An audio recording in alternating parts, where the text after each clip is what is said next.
Hi అండి, అందరూ ఎలా ఉన్నారు? నేను చాలా బాగున్నాను, మీరు కూడా బాగున్నారు అనుకుంటున్నాను. ఈరోజు ఏం డిష్ వచ్చానో తెలుసా మీకు? తోటకూర రైస్ అండి. ఏంటి తోటకూర రైస్ అనుకున్నారా? చూడండి ఎలా చేశాను. మిరపకాయలు, ఉల్లిగడ్డ, పుదీనా, కరివేపాకు, కాజు, బఠానీ, సోయా, తోటకూర. ఇవి ఏమంటారు, బిర్యానీలో వేసే ఇంగ్రీడియంట్స్ అండి. అన్నీ మీకు తెలిసే ఉంటాయి. అన్నీ గిన్నెలో 3 to 4 టేబుల్ స్పూన్స్ అండి ఆయిల్. రైస్ కాబట్టి ఆయిల్ ఎక్కువ పడుతుంది. తోటకూర రైస్ ఏంటా అనుకుంటున్నారా? పిల్లలు కర్రీ చేస్తే తినరండి, అందుకే ఇలా ట్రై చేశాను. చాలా టేస్ట్ వచ్చింది. అసలు ఎంత బాగుందంటే చాలా బాగుంది అసలు. మీరు కూడా ట్రై చేయండి పిల్లలకి. చాలా హెల్దీ ఫుడ్ ఇది. ఆయిల్లో కాజు వేసాను, మళ్ళీ గరం మసాలా ఇంగ్రీడియంట్స్ వేసాను, బఠానీ వేసాను. బాగా వేగానండి ఇది.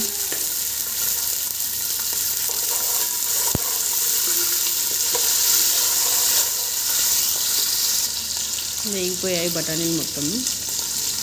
పుదీనా, కరివేపాకు వేసానండి. ఆనియన్స్, ఇప్పుడు మిర్చి వేయాలి. ఆనియన్స్ ఒక 2 కట్ చేస్తున్నాను. మిర్చి అరౌండ్ 10 మిర్చి కట్ చేశాను. నేను స్పైసీ తింటాం కొంచెం.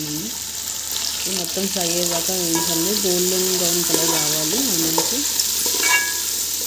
ఈజీ ప్రాసెస్ అండి, ఎందుకంటే పిల్లలు కర్రీ చేసి తినరు, బాక్స్ అట్లనే ఉంచిపోతారు. రైసెస్ చేశాను అనుకోండి, ఏదైనా క్విక్గా తినేస్తారు. ఫస్ట్ లైట్గా వేస్తాను.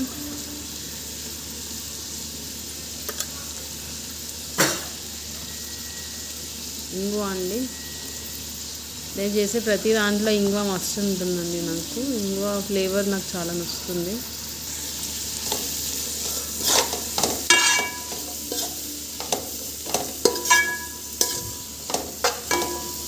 ఇంకా వేసుకోవాలంటే అన్ని వెజిటబుల్స్ వేయచ్చు.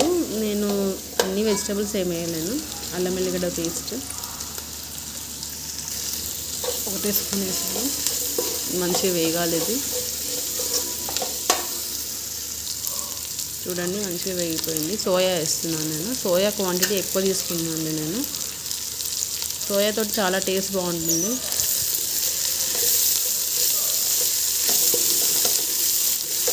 తోటకూర వేస్తున్నానండి. నేను 5 కట్టలు వేసానండి తోటకూర. కడిగి కోసి పెట్టుకున్నాను నేను. ఇప్పుడు దానికి సరిపడా ఉప్పు, రైస్కి సరిపడా ఉప్పు వేసుకోవాలి.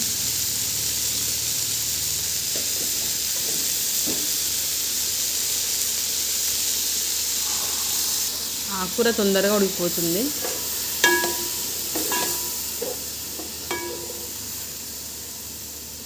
మీరు నాకు సపోర్ట్ చేస్తారంటే కొత్త రెసిపీస్ చేస్తూనే ఉంటానండి. మీరు నాకు సపోర్ట్ చేయండి. తెలుసు కదా ఎలా సపోర్ట్ చేయాలో.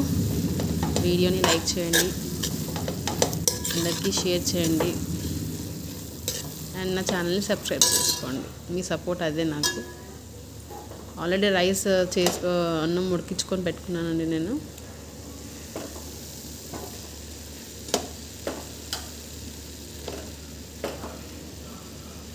కొంచెం దీనికి పొల్లే ఉండాలండి. రైసెస్ కదా, ఎక్కువ ఉడకొద్దు, నార్మల్గానే ఉండాలి. మనం రైసెస్కి పొల్లుగానే అన్నం ఉడుకోవాలి.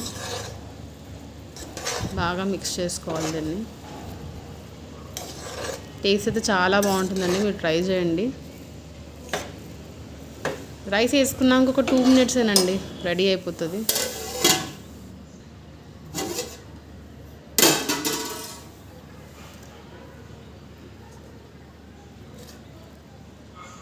నేను సర్వింగ్ బౌల్కి సర్వ్ చేస్తున్నాను.